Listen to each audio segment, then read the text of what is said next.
Students, welcome to my YouTube channel Sunita Srivastava Gyanshala. और बच्चों, हम लोग आज अपनी कक्षा 8 की कार्य पुस्तिका विज्ञान की आरंभ करेंगे और आज हम लोग करेंगे इकाई 1 विज्ञान एवं तकनीकी के क्षेत्र में नवीनतम प्रगति।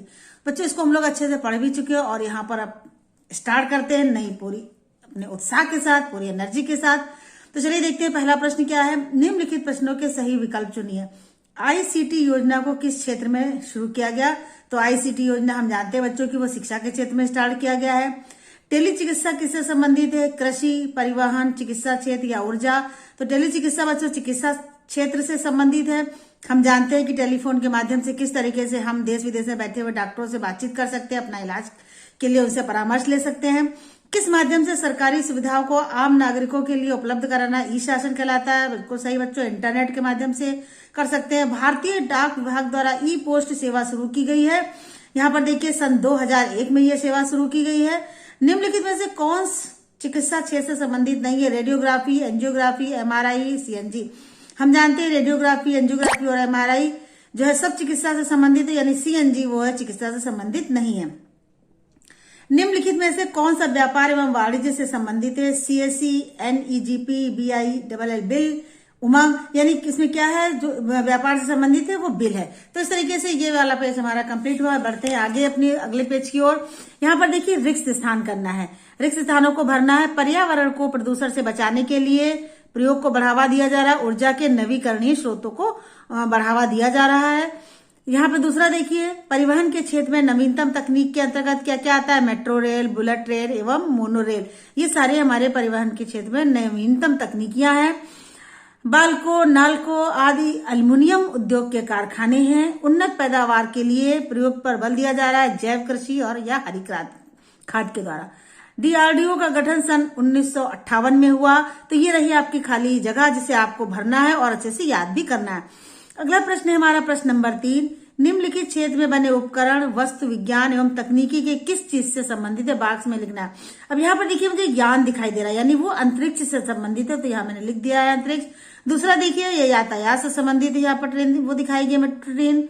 अगला देखिए ये क्या है? सोलर पैनल दिखाया गया, यानी ऊर्जा के क्षेत्र में।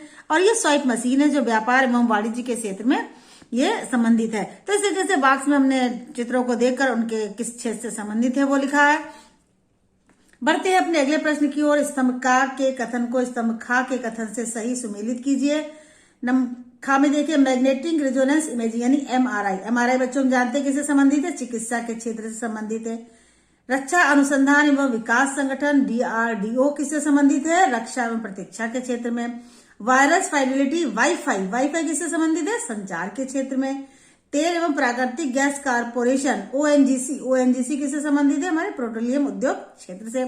फ्लिपकार्ट, स्नैपडील मशीन बच्चों मालूम है कि व्यापार के क्षेत्र में संबंधित है। इस तरीके से ये मिलान भी बहुत इजी है। बढ़ते अपने अगले क्वेश्चन की ओर। Question number 5। निम्नलिखित प्रश्नों का उत्तर एक शब्द में लिखिए। पुनः प्राप्त किए जाने वाले ऊर्जा के स्रोत को क्या कहते हैं? हम बच्चों जानते हैं कि जिनसे पुनः ऊर्जा के स्रोत प्राप्त किए जा सकते हैं उनको कहते हैं नवीकरणीय स्रोत। दूसरा देखिए, धन प्राप्ति के उद्देश्य से वस्तु का क्रय विक्रय क्या कहलाता है? वस्तु का क्रय विक्रय वाणिज्य कहलाता है।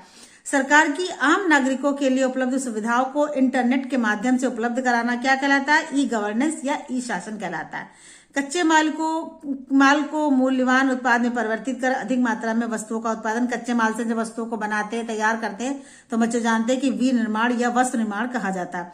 शिक्षा के लिए समर्पित भारत के पहले उपग्रह का नाम? बिल्कुल बच्चों सही, एडुसैट है पहले उपकरण का नाम। तो चलिए देखते हैं आगे कौन से क्वेश्चन आते हैं हमारे। Question number 6। अमन के घर बिजली की खपत अधिक है जिससे विद्युत बिल अधिक आने से वो परेशान था। इसकी चर्चा जब उसने अपने मित्र प्रकाश से किया तो प्रकाश ने उसे सोलर सेल पैनल का प्रयोग करने की सलाह दी। सोलर सेल पैनल के प्रयोग से क्या फायदा होगा? संक्षेप में लिखिए। सोलर सेल पैनल के प्रयोग से बिजली के बिल में बचत होती है क्योंकि यह सूर्य की किरणों को अवशोषित करके उसकी ऊष्मा से बिजली बनाता है। हम जानते हैं सोलर पैनल जो है वो सूर्य की किरणों को ही अवशोषित करके बनाता है, उससे ही जलता है, तो इसलिए ये बिजली के बिल को भी बचाता है। नया देखिए, अगला देखिए, नव्या अपनी माँ के साथ बाजार गई। वो पर्स में रुपए रखना भूल गई। इसके बावजूद दोनों ने खरीदारी कर भुगतान किया। सोचिए बिना नगद राशि के नव्या और उसकी माँ ने खरीदारी कैसे की? बच्चों हम जानते हैं कि आज हम क्रेडिट कार्ड, स्मार्टफोन आदि का प्रयोग करके खरीदारी कर सकते हैं अगर हम पैसे ना ले जाए तो, और इसको बढ़ावा भी दिया जा रहा है। रमन की माता जी गंभीर बीमारी से पीड़ित थी। उन्हें ले जाकर डॉक्टर को दिखाना मुश्किल था। उसने मोबाइल पर डॉक्टर से चिकित्सीय परामर्श लेकर इलाज कराया, जिससे उसकी मां को आराम मिला। चिकित्सा की इस पद्धति को क्या कहते हैं? इस चिकित्सा पद्धति से क्या फायदा है? इस चिकित्सा पद्धति को क्या कहते हैं बच्चों? इसे कहते हैं टेली चिकित्सा। चिकित्सा की इस पद्धति को टेली चिकित्सा कहते हैं। इसमें टेलीफोन के माध्यम से हम 5-6 घंटे के अंदर विश्व के किसी भी चिकित्सा विशेषज्ञ से रोगी का चेकअप करा सकते हैं और उसके परामर्श के आधार पर दवा लेकर इलाज करा सकते हैं। संगीता को एक शादी समारोह में शामिल होने के लिए प्रयागराज से दिल्ली जाना है। सोचकर बताइए, संगीता सपरिवार किस किस साधन से जा सकती है? बच्चे वायुयान से जा सकती है, ट्रेन से जा सकती है, बसों से जा सकती है।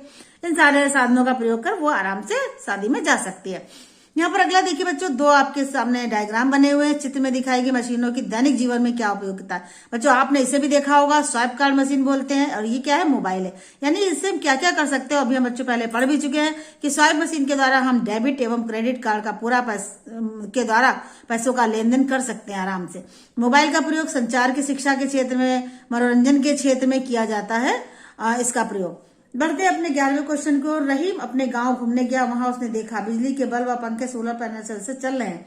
खाना बनाने के लिए गोबर वगैरह से प्रयोग हो रहा है। पवन चक्की से आटे की चक्की चलाने व कुएं से पानी निकालने का कार्य हो रहा है। बताइए उपयुक्त उपकरणों के प्रयोग को बढ़ावा देना चाहिए या नहीं? संक्षेप में अपने विचार के। बच्चों हम देख रहे हैं कि किस तरीके से सोलर पैन का उपयोग यहाँ पर हो रहा है, खाना बनाने के लिए गोबर गैस का हो रहा है, आटे की चक्की चलाने पवन चक्की का प्रयोग किया जा रहा है। तो ये सारी कामों को हमें बढ़ावा देना है, क्योंकि सभी उपकरण ऊर्जा के नवीकरणीय स्रोत है और पर्यावरण को स्वच्छ रखता है। इससे पर्यावरण भी प्रदूषित नहीं होगा। सोलर सेल पैनल, गोबर गैस व पवन चक्की से प्राप्त ऊर्जा किस प्रकार की ऊर्जा? नवीकरणीय ऊर्जा के उदाहरण हैं, यानी अक्षय इसको नष्ट नहीं किया जा सकता। राहुल अपने दोस्त के साथ पार्क में घूमने गया, वहां पौधों की सिंचाई के लिए चित्रकार जैसे उपकरण थे, आप देख रहे हैं चित्र में, जिसे पानी सभी दिशाओं से निकलकर गमले के पौधों की सिंचाई कर रहा था। सिंचाई की इस विधि को क्या कहते हैं? इसके प्रयोग से क्या लाभ है? इसका प्रयोग कहाँ किया जाता है? सिंचाई की इस विधि को बच्चे देखिए फव्वारे की तरह निकल रहा है, तो इसको हम कहेंगे फव्वारा सिंचाई कहते हैं। इसमें जल की खपत भी कम होती है, कहीं पर पानी का जमाव भी नहीं होता, मिट्टी भी नहीं दबती, बीजों के अंकुरण भी जल्दी फूटते हैं। जहां पानी की उपलब्धता कम होती है वहां इस विधि का बहुत ज्यादा प्रयोग भी किया जाता है। तो ये बहुत ही अच्छी विधि है, जिसको हम कहते हैं फव्वारा सिंचाई। निम्नलिखित का पूरा नाम लिखिए। ISRO Indian space research organisation, INSAT Indian national satellite system, IRS Indian remote sensing, PSLV polar satellite launch vehicle. इन लेटरों को आपको यहाँ पर फुल फॉर्म इसकी लिखनी थी, जो इस तरीके से लिखी जाएगी, देख लीजिए बच्चों। बढ़ते अपने अगले क्वेश्चन की ओर। क्वेश्चन नंबर 14, विज्ञान और प्रौद्योगिकी के विकास के कारण मनुष्य को लाभ व हानि दोनों हुए। नीचे दिए सामग्री के सम्मुख सामग्री से मनुष्य में होने वाले लाभ व हानि को संक्षेप में लिखिए। अब देखिए यहाँ पर सामग्री दी हुई है, यहाँ पर आपको उसके लाभ भी बताने और हानि बताने हैं। तो सबसे पहला है रासायनिक खाद। रासायनिक खाद से क्या हुआ? कृषि उपज में वृद्धि हुई, लेकिन मृदा प्रदूषण इससे बढ़ा, क्योंकि रासायनिक खाद जब हम डालते हैं तो मिट्टी की जो उर्वरता होती है वो कम हो जाती है, मृदा प्रदूषण होता है। परमाणु बम, रक्षा के क्षेत्र में परमाणु बम को इस्तेमाल किया जाता है, लेकिन इससे वायु प्रदूषण, जान माल की हानि भी होती है। मेट्रो ट्रेन, इससे प्रदूषण नहीं होता, ट्रैफिक कम होता है, सुरक्षित यातायात सेवा है ये, लेकिन पेड़ों को काटा जाता है, पर्यावरण को नुकसान होता है इससे। सोलर पैनल, बिजली का बिल कम आता है, बिजली उत्पन्न करता है ये, और सबसे बड़ी बात यह है कि ये पर्यावरण को नुकसान भी नहीं देता, लेकिन इसमें क्या है, इसमें व्यय अधिक होता है, खर्चा अधिक लगता है, और ये मौसम पर निर्भर होता है, क्योंकि इसके सूर्य की किरणों को ही अवशोषित करके बिजली बनाता है। स्वाइप कार्ड मशीन, इसमें ऑनलाइन पेमेंट कर लेते हैं। अभी आपने पढ़ा था कि क्रेडिट और डेबिट दोनों हो सकता है, बिना नगद पैसों के हम लेन देन करते हैं। यहाँ पर क्या होता है, धोखाधड़ी भी हो जाती है, कभी हम इसमें गड़बड़ भी हो जाती है, जिस कारण इसका नुकसान भी उठाना पड़ता है। मोबाइल से हम बातचीत कर सकते हैं, कैलकुलेटर का काम करता है, फोटो वीडियो शिक्षा व मनोरंजन का कार्य भी करता है, लेकिन ये आंख व मस्तिष्क पर बुरा प्रभाव डालता है, साथ ही इसमें लत लग जाती है। पढ़ाई के साथ साथ हम और भी बुरी चीजें देखने लगते हैं जो हमारे लिए हानिकारक है। क्वेश्चन नंबर 15, पर्यावरण को प्रदूषण से बचाने के लिए क्या क्या कर सकते हैं? पर्यावरण को प्रदूषण से बचाने के लिए बच्चों हम निम्नलिखित उपाय कर सकते हैं। प्राकृतिक संसाधनों के अनियंत्रित दोहन पर रोक लगाते हैं। जैसे अभी मेट्रो ट्रेन बनाई जाती है तो बड़े बड़े पेड़ों को काटा जाता है, तो पर्यावरण को नुकसान होता है, ये सब काम हम नहीं करेंगे। दूसरा, जनसंख्या पर नियंत्रण, और बढ़ती हुई जनसंख्या के कारण ही सारी परेशानियां इकट्ठा होती है, तो इसलिए हमें इस पर नियंत्रण रखना होगा। अधिक से अधिक पेड़ों को लगाना होगा। विकास योजनाओं में पर्यावरण संरक्षण को महत्व देना होगा। जो भी विकास योजना, चाहे वो मेट्रो ट्रेन की हो, चाहे वो अन्य विकास की योजनाएं, उन सब पर हमें ध्यान देना होगा, पर्यावरण को महत्व देना होगा ताकि उसको नुकसान ना पहुंचे। स्वच्छ ऊर्जा व ईंधन का प्रयोग हमें करना होगा। 16वां क्वेश्चन देखिए, परिवहन के क्षेत्र में प्रगति से आम आदमी का जीवन किस प्रकार सुविधाजनक हो गया है? सोचिए और अपने विचार लिखिए। परिवहन मतलब कहीं आना जाना, उससे क्या होता है? इस क्षेत्र में बहुत प्रगति आम आदमी के लिए हुई है। एक तो समय की बचत हो जाती है, व्यापार के क्षेत्र में भी तेजी आई है। आज 10-20 मिनट में सामान की डिलीवरी संभव हो सकी है। तो परिवहन के क्षेत्र में जो बहुत ज्यादा प्रगति जो मानव के लिए सुविधाजनक है। बढ़ते अपने अगले क्वेश्चन की ओर। निम्नलिखित प्रश्नों के उत्तर दिए। ई पोस्ट किस क्षेत्र से संबंधित है? संचार के क्षेत्र से। केंद्र सरकार और राज्य सरकार की कौन सी शासकीय सेवाएं और सूचनाएं ऑनलाइन? बहुत सारी सूचनाएं हैं, जो कुछ के नाम यहाँ पर लिखे हुए। ऑनलाइन छात्रवृत्ति, डिजी लॉकर, ई मित्र, आधार रजिस्ट्रेशन तथा सत्यापन आदि सारी सुविधाएं केंद्र सरकार और राज्य सरकार के द्वारा दी जा रही हैं। इंटरनेट के माध्यम से व्यापार में क्या परिवर्तन हुए? इंटरनेट के माध्यम से इलेक्ट्रॉनिक धन हस्तांतरण, यानी हम किस तरीके से लेन देन कर सकते हैं। आपूर्ति श्रृंखला प्रबंधन, यानी किस प्रकार से हम हमारे कोई ऑनलाइन डिलीवरी हो रही है तो वो सामान कहाँ जा रहा है उसे हम ट्रैक कर सकते हैं। इंटरनेट विपणन, यानी इंटरनेट के माध्यम से हम लेन देन भी करते हैं। ऑनलाइन प्रसंस्करण, यानी कि हम यहाँ पर अपना ऑनलाइन जो है बिजनेस भी कर सकते हैं। फिर अगला क्वेश्चन है, मंगलयान एवं चंद्रयान का सफल परीक्षण किस संस्थान द्वारा किया गया? मंगलयान एवं चंद्रयान 1 का सफल परीक्षण भारतीय अंतरिक्ष अनुसंधान संस्थान द्वारा किया गया। सौर ऊर्जा के क्षेत्र में किस राष्ट्रीय योजना की शुरुआत हुई है? जवाहरलाल नेहरू राष्ट्रीय सौर मिशन की शुरुआत की गई है।